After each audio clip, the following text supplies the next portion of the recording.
ബംഗ്ലാദേശിൽ ഹിന്ദു നേതാവ്, ഇസ്കോണിൻ്റെ നേതാവ് ചിന്മയ് കൃഷ്ണദാസ് ബ്രഹ്മചാരി സ്വാമി, അദ്ദേഹം അറസ്റ്റിലാണ്. രാജ്യദ്രോഹ കുറ്റമാണ് ചുമത്തിയിരിക്കുന്നത്. രാജ്യദ്രോഹ കുറ്റത്തിന് വധശിക്ഷ വരെ കിട്ടാം. ഇപ്പോൾ ബംഗ്ലാദേശിൽ ഈ ജമായത്തെ ഇസ്ലാമി ഭീകരന്മാർ ആവശ്യപ്പെടുന്നത് ഇസ്കോൺ എന്ന് പറയുന്ന രാജ്യാന്തര കൃഷ്ണ ഭക്തരുടെ സംഘടന അതിനെ ഒരു ഭീകര സംഘടനയായി പ്രഖ്യാപിക്കണമെന്നാണ്. ഹൈക്കോടതി ചെന്നു. ഹൈക്കോടതി പറഞ്ഞു, ഹൈക്കോടതിയോ സുപ്രീം കോടതിയോ, ബംഗ്ലാദേശിലെ കോടതി പറഞ്ഞു അതിന് വലിയ പ്രയോറിറ്റി ഒന്നും ഇപ്പോൾ കാണുന്നില്ല, അടിയന്തര സ്വഭാവത്തോടെ തീരുമാനം എടുക്കാനുള്ള വകുപ്പൊന്നും കാണുന്നില്ല എന്നിപ്പോൾ പറഞ്ഞു. അപ്പോൾ എൻ്റെ സംശയം, ഇസ്കോണിൻ്റെ പ്രവർത്തകരെയൊക്കെ നമ്മൾ ചിലപ്പോൾ ഇവിടെയും കാണാറുണ്ട്.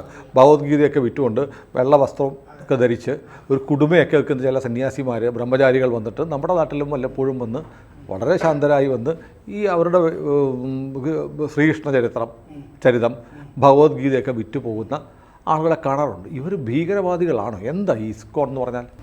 ഈ ഇസ്കോൺ അതല്ലെങ്കിൽ ഹരേകൃഷ്ണ പ്രസ്ഥാനം, ഹരേകൃഷ്ണ പ്രസ്ഥാനം എന്ന് പറഞ്ഞ് നമ്മുടെ നാട്ടിലും എൻ്റെയൊക്കെ കുട്ടിക്കാലത്ത് ഈ ഹിപ്പികൾ ഉണ്ടായിരുന്നല്ലോ, ഒരു പ്രത്യേകതരം ജീവിതചര്യയും ഒക്കെ ആയിട്ട് നടക്കുന്ന, അതുമൊക്കെ ആയിട്ട് ബന്ധപ്പെടുത്തിയ ആളുകൾ ഹരേകൃഷ്ണ പ്രസ്ഥാനത്തിനെ പറ്റി പറയുമായിരുന്നു.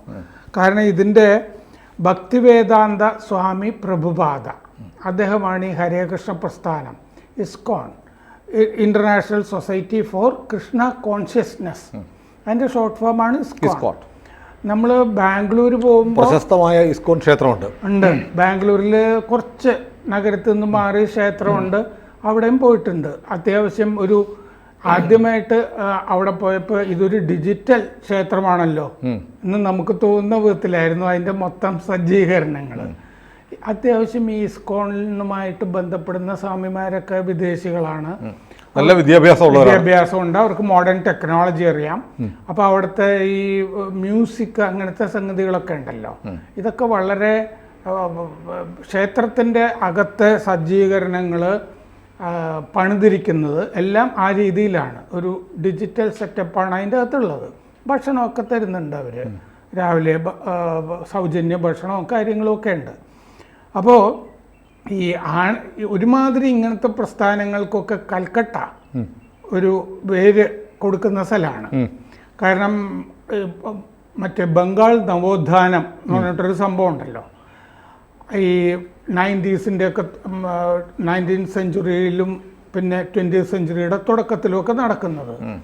അപ്പോൾ അതുമായി ബന്ധപ്പെട്ടിരുന്ന ആളുകളുമൊക്കെ ഇപ്പോൾ രാമകൃഷ്ണ പരമഹംസർ, ചൈതന്യ മഹാപ്രഭു, ഈ ബ്രഹ്മവിദ്യാ പ്രസ്ഥാനങ്ങൾ, ആനന്ദമഠം,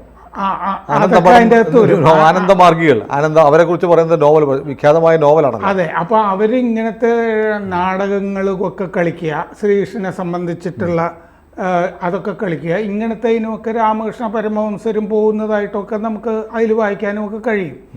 അപ്പോൾ അങ്ങനെ ഒരു ആത്മീയ ഉണർവ് കൂടി ഉണ്ടാകുന്ന നവോത്ഥാനമാണ് അവിടെ. രാജാറാം മോഹൻ റായ് ആണെങ്കിൽ ഈ സതി പറഞ്ഞു പരുത്തുന്നത് പോലെ വ്യാപകമായൊരു സംഭവമൊന്നും അല്ലായിരുന്നു ഇന്ത്യയിൽ. ഈ പാഠപുസ്തകങ്ങളിലൊക്കെ വായിച്ചു കഴിഞ്ഞാൽ ഇത് എല്ലാ സ്ത്രീകളും ചാടി മരിക്കുകയായിരുന്നു, അങ്ങനെയൊന്നുമില്ലായിരുന്നു. രജപുത്രരുടെ ഇടയിലായിരുന്നു. അതും താല്പര്യമുള്ളവർ. അതുമാത്രമല്ല സാർ, എനിക്ക് തോന്നിയിരുന്നത് ഈ മുഗളന്മാരും മറ്റേ മുസ്ലിം അധിനിവേശ ശക്തികൾ രാജ്യം വന്ന് കീഴടക്കി, അവരുടെ ഭർത്താക്കന്മാർ കൊല്ലപ്പെട്ടു, പിന്നെ ഇവരെ പിടിച്ചുകൊണ്ട് പോയ ലൈംഗിക അടിമകളായി ജീവിക്കേണ്ടി വരും. അതിനുള്ള അവസരം ഒരുക്കാതിരിക്കാൻ വേണ്ടിയിട്ട് അവർ ആത്മാഹുതി ചെയ്തതും കൂടിയാണ്. പല കോട്ടകളിലും അങ്ങനെ ചെയ്തിട്ടുണ്ട്. അല്ലാതെ നമ്മളാരും കേട്ടിട്ടില്ല ഇന്ത്യയിൽ മുഴുവൻ ഭർത്താവ് മരിച്ച ഉടൻ സ്ത്രീകൾ ചിതയിൽ ചാടി സതി. കേരളത്തിലെ ഒരു കേസ് പോലും കേരളത്തിലൊരു കേസില്ല, ഇന്ത്യയിൽ മിക്കവാറും സ്ഥലങ്ങളിലില്ല. നമ്മൾ ആ ചിത്തോഡ്ഗഡ് ഫോർട്ടിൽ മുഗൾ അധിനിവേശം പേടിച്ചിട്ട് കുറെ സ്ത്രീകൾ അങ്ങനെ ചെയ്തതായിട്ട്. കാരണം ഇവര് തട്ടിക്കൊണ്ടുപോകുന്നതിൽ നല്ല ഇതല്ലേ എന്ന് വിചാരിച്ചു പഠിപ്പിച്ചിരുന്നത് എന്താണ്, ഞാനിപ്പോഴും ഓർക്കുകയാണ്. ഞാനൊക്കെ സ്കൂളിൽ പഠിച്ചിരുന്നത് ഭർത്താവ് മരിച്ചോടാൻ ചിതയെ പിടിച്ച് ചാടും, ഇനി ചാടാൻ തയ്യാറല്ലെങ്കിൽ കൈയും കാലും കെട്ടി ചിതയിലിടും എന്നൊക്കെയാണ് ആ സ്കൂളിൽ പഠിക്കുന്ന കാലത്ത് പഠിപ്പിച്ചിരിക്കുന്നത്. സതി നിർത്തലാക്കി അദ്ദേഹത്തിന്. സത്യത്തിൽ ഇത് ഈയിടെ ഒരു പുതിയ ഇന്ത്യയുടെ ചരിത്രം വായിച്ചപ്പോഴാണ് ഈ രാജാറാം മോഹൻ റായ്ക്ക് ബ്ലേഡ് കമ്പനി ഉണ്ടായിരുന്നു എന്ന് ഞാൻ മനസ്സിലാക്കിയത്. മുമ്പ് ഇദ്ദേഹത്തിൻ്റെ സതിയുടെ കഥ പറയുമ്പോഴൊന്നും അത് ഉണ്ടായിരുന്നില്ല. അദ്ദേഹത്തിന് അതിൻ്റെതായ താല്പര്യങ്ങളും കാര്യങ്ങളും ഒക്കെ ഉണ്ടായിരുന്ന ആളാണ്. ഇടയ്ക്കിടയ്ക്ക് ലണ്ടനിലും ഒക്കെ പോയിക്കൊണ്ടിരിക്കുന്ന ഒരുപാട് പൈസയൊക്കെ ഉണ്ടായിരുന്ന ആളാണ്. ഒന്നോ രണ്ടോ സംഭവങ്ങൾ വെച്ചിട്ട് ഇത് ആ കാലത്തെ ബ്രിട്ടീഷുകാർക്കും താല്പര്യമാണ് ഹിന്ദുക്കൾ മുഴുവൻ ഈ അന്ധവിശ്വാസികളും ഒക്കെയാണെന്ന് പ്രചരിപ്പിക്കാൻ വേണ്ടിയിട്ട് അങ്ങനത്തെ ഒരു സംഭവമൊക്കെ ഉണ്ട്. അപ്പോൾ ഇദ്ദേഹം ഒരു മറ്റേ പ്രഭുപാദ അത്യാവശ്യം ധനിക കുടുംബത്തിൽ തന്നെ കച്ചവടക്കാരുടെ കുടുംബത്തിൽ ജനിച്ച ആളാണ്. 1896 1977 സമാധി. അപ്പോൾ അഭയ് ചരൺ ധേ എന്നാണ് അദ്ദേഹത്തിന് പേരിട്ടത് വീട്ടുകാർ. ജന്മാഷ്ടമി ദിവസം ആണ് ജനിച്ചത്. ശ്രീകൃഷ്ണൻ ജനിച്ച ദിവസം ജനിച്ചത്. അച്ഛൻ കച്ചവടക്കാരനായിരുന്നു ഗുർമോഹൻ ദേ, അമ്മ രജനി ദേ. അവർ അഭയ് ചരൺ എന്നാണ് പേരിട്ടത്. അദ്ദേഹം ന്യൂയോർക്കിലേക്ക് പോയ ശേഷമൊക്കെയാണ് പ്രശസ്തനാകുന്നത്. അത് പക്ഷേ 66 വയസ്സിന് ശേഷമാണ്. കയ്യിൽ 40 രൂപയും വെച്ചിട്ടാണ് പോയത്. അവിടെ പോഷായിട്ടുള്ള സെറ്റിൽമെൻറ്റുകളിലൊന്നും താമസിക്കാനോ ഒന്നും കഴിയില്ലായിരുന്നു. പാർക്കുകളിലൊക്കെ പോയിട്ടാണ് ശ്രീകൃഷ്ണൻ്റെ കാര്യങ്ങളൊക്കെ പറഞ്ഞിരുന്നതൊക്കെ. അങ്ങനെയാണ് അങ്ങനെയുള്ള ആളുകളൊക്കെ കേട്ട് വന്നിട്ടാണ് ഈ പ്രസ്ഥാനം അവിടെ പുഷ്ടിപ്പെടുന്നത്. അദ്ദേഹത്തിൻ്റെ അച്ഛന് തുണിക്കച്ചവടമായിരുന്നു. വീടിൻ്റെ എതിർവശത്ത് ഒരു ശ്രീകൃഷ്ണ ക്ഷേത്രം ഉണ്ടായിരുന്നു. അവിടെ രഥയാത്രയും ഒക്കെ നടക്കുമായിരുന്നു. പുരിയിലേക്കൊക്കെ ആളുകൾ പോകുന്നൊക്കെ ഉണ്ടായിരുന്നു അവിടെ നിന്ന്, ഇന്നത്തെ ഒഡീഷയിൽ.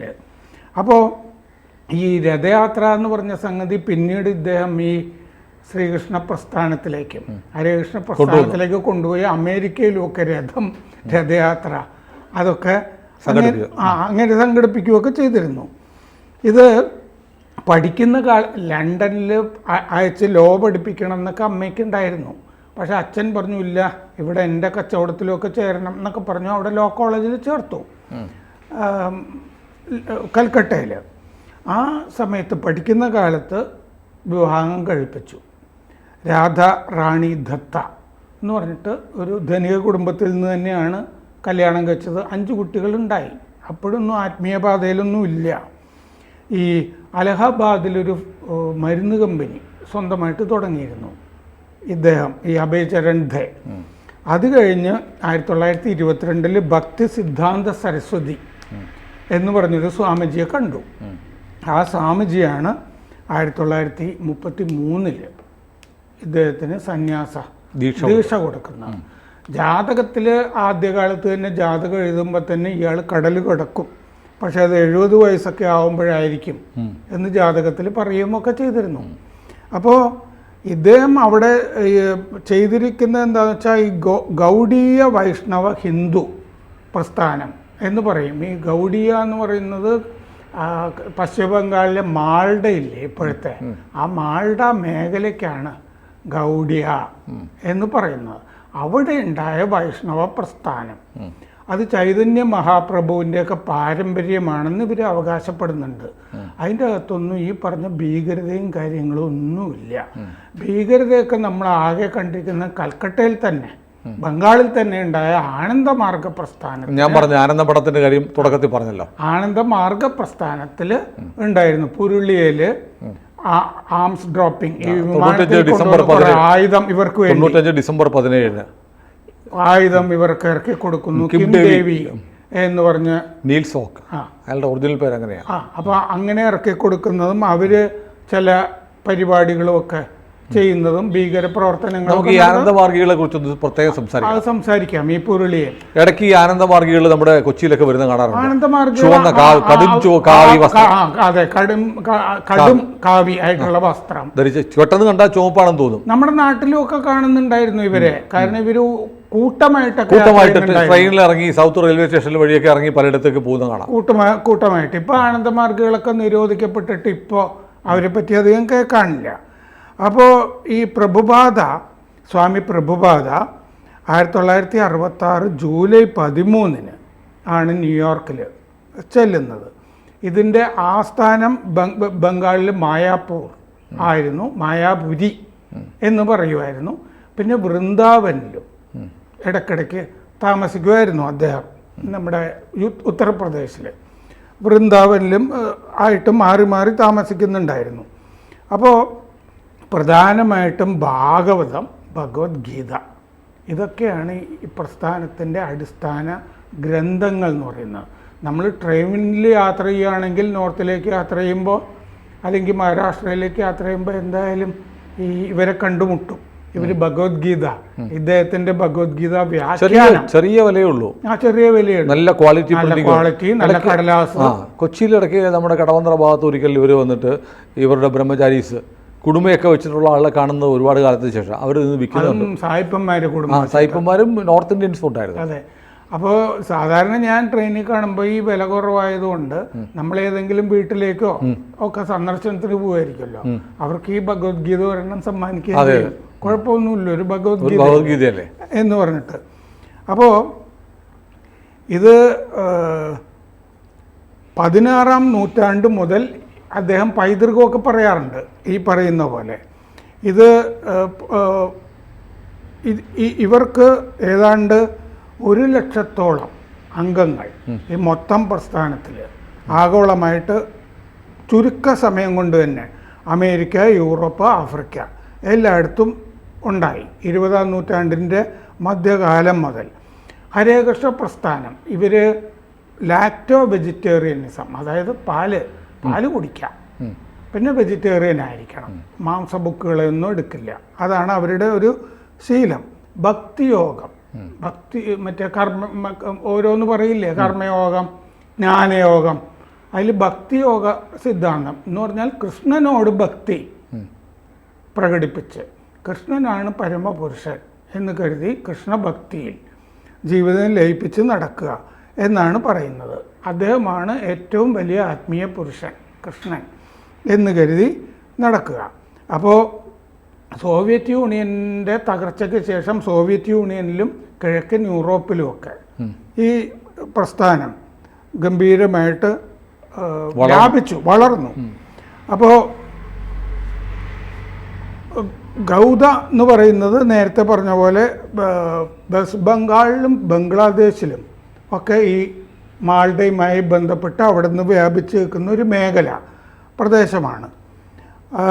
പശ്ചിമ ബംഗാളിലും ഒഡീഷയിലും 500 കൊല്ലമായിട്ട് ഈ ഗൗഡീയ വൈഷ്ണവിസം അതിന് അനുയായികളുണ്ട്. ചൈതന്യ മഹാപ്രഭു മറ്റേ സങ്കീർത്തൻ എന്ന് പറഞ്ഞിട്ടൊരു ആചാരം ആണ് ഇതിനു വേണ്ടി എന്ന് പറഞ്ഞാൽ ഇങ്ങനെ ആലപിച്ചുകൊണ്ടിരിക്കുക കൃഷ്ണഭക്തി ഗാനങ്ങൾ. അതാണ് ചൈതന്യ മഹാപ്രഭു ആ കാലത്തെ ഏറ്റവും വലിയ നവോത്ഥാന നായകനാണ്. ഈ രാമകൃഷ്ണ പരമഹംസരൊക്കെ വരുമ്പോൾ അതിന് മുമ്പത്തെ ഈ ചൈതന്യ മഹാപ്രഭു ശുചീന്ദ്രത്ത് പത്മനാഭസ്വാമി ക്ഷേത്രത്തിൽ ഒക്കെ വന്നതായിട്ട് പഴയ രേഖകളിലുള്ളതായിട്ട് ചരിത്രകാരന്മാർ പറയുന്നുണ്ട്. യാത്ര ചെയ്ത് ഇങ്ങോട്ടും വന്നിട്ടുണ്ട് എന്നുള്ളത്. ഗുരുനാനാക്ക് ഈ പറഞ്ഞ പത്മനാഭസ്വാമി ക്ഷേത്രത്തിലും വന്നിട്ടുണ്ട്. കേരളം സന്ദർശിച്ചിട്ടുണ്ടല്ലേ ഗുരുനാനാക്ക് ശുചീന്ദ്രത്തും പത്മനാഭസ്വാമി ക്ഷേത്രത്തിൽ. ഗുരുനാനാക്കിന്റെ കേരള സന്ദർശനം എന്നെ ഓർമ്മിപ്പിച്ചാൽ മതി ഒരു ദിവസം. അത് കേരളത്തിലെ ചരിത്രത്തിൽ അധികമാരും പറയാത്തതാണ്. ഞാൻ കുറച്ച് പണിയായാലും ചെയ്തിട്ടുണ്ട്. നമുക്ക് ഏറ്റവും അടുത്ത ദിവസം തന്നെ ഈ ആഴ്ച തന്നെ ചെയ്യാം. ഗുരുനാനാക്ക് കേരളത്തിൽ വന്ന കാര്യങ്ങൾ നമുക്ക് ഒരു ദിവസം സംസാരിക്കാം. അപ്പോൾ ഹരേ കൃഷ്ണ എന്ന് പറഞ്ഞ മഹാമന്ത്രം അത് നമ്മൾ ആലപിച്ചു കൊണ്ടിരിക്കണം എന്നാണ് ചൈതന്യ മഹാപ്രഭു പറഞ്ഞത്. ചൈതന്യ മഹാപ്രഭു ഒരു നവോത്ഥാന നായകനായിരിക്കെ അദ്ദേഹത്തിൽ നിന്ന് ഊർജം ഏറ്റെടുത്തിട്ട് ഈ കൃഷ്ണൻ്റെ ഖ്യാതികൾ പടിഞ്ഞാറും പ്രചരിപ്പിക്കുക എന്നുള്ള ദൗത്യമാണ് പ്രഭുപാദസ്വാമി ഏറ്റെടുത്തത്. പ്രഭുപാദസ്വാമിയെ പറ്റി ഈ ഭീകരതയുമായിട്ടൊന്നും ഒരു തരത്തിലും ബന്ധപ്പെടുന്നില്ല. 70-ാമത്തെ വയസ്സിലാണ് ഒന്നാമത് അദ്ദേഹം ന്യൂയോർക്കിലെത്തുന്നത്. അദ്ദേഹത്തിന് ഉണ്ടായിരുന്നത് എന്താണെന്ന് വെച്ച് കഴിഞ്ഞാൽ ബീറ്റിൽസ് ഇല്ലേ, മറ്റേ ഇംഗ്ലീഷ് സംഗീത ബാൻഡ്, ബീറ്റിൽസിലെ ജോർജ് ഹാരിസൺ ഇദ്ദേഹത്തിൻ്റെ ശിഷ്യനായി പ്രഭുപാദയുടെ. അങ്ങനെ ബീറ്റിൽസുമായിട്ടൊരു ബന്ധം വന്നതോടുകൂടി പടിഞ്ഞാറ് ഇത് ഭയങ്കര ഒരു തരംഗമായി ഹരേകൃഷ്ണ പ്രസ്ഥാനം. അങ്ങനെയാണിത്. അങ്ങനത്തെ പാട്ട് പാടിക്കൊണ്ടിരിക്കുന്നവരാണ് ഹിപ്പികൾ എന്നൊക്കെ പറഞ്ഞിട്ട് ഹിപ്പി പ്രസ്ഥാനം ഹരേ രാമ എന്ന് പറഞ്ഞിട്ടൊരു പാട്ടുമില്ലേ, ഉഷാ ഉതുപ്പാണോ പാടിയിരിക്കുന്നത്. ആ കാലത്ത് അങ്ങനത്തെ സിനിമകളിലുമൊക്കെ അങ്ങനെ ഗിറ്റാറും ഒക്കെ ആയിട്ട് നടക്കുമല്ലോ ഹിപ്പികൾ ഇവിടെയൊക്കെ. അങ്ങനത്തെ ഒരു സെക്റ്റൊക്കെ ആയിട്ട് അതുമായിട്ട് ഐഡൻറ്റിഫൈ ചെയ്ത് ഇതിനെപ്പറ്റി പരദൂഷണം ആളുകൾ പറയുന്നുണ്ടായിരുന്നു, ഹരേകൃഷ്ണ പ്രസ്ഥാനത്തിനെ പറ്റി. അപ്പോൾ ഈ George Harrison my sweet Lord എന്നൊക്കെ പറഞ്ഞിട്ട് പാട്ടും പാടിയൊക്കെ ആ കാലത്ത് നടക്കുന്നുണ്ടായിരുന്നു. എന്നിട്ട് കമ്മ്യൂണുകൾ സ്ഥാപിക്കുമായിരുന്നു, ഒന്നിച്ച് ജീവിക്കുക, സമൂഹ ജീവിതം. അങ്ങനെ ഈ വെസ്റ്റ് വിർജീനിയയിൽ ന്യൂ വൃന്ദാവൻ എന്ന് പറഞ്ഞിട്ട് പ്രഭുപാദ 1968 ഒരു കമ്മ്യൂൺ സ്ഥാപിച്ചു. അന്ന് തൊട്ട് ആഗോളതരത്തിൽ 800 കമ്മ്യൂണുകൾ ഇതിന് വന്നു. അങ്ങനെ ആ കമ്മ്യൂണുകളിൽ നിന്ന് ആണ് ഇത് മുളച്ചു പൊന്തി ഇപ്പോഴും ആഗോളമായിട്ട് തന്നെ നിലനിൽക്കുന്നത്.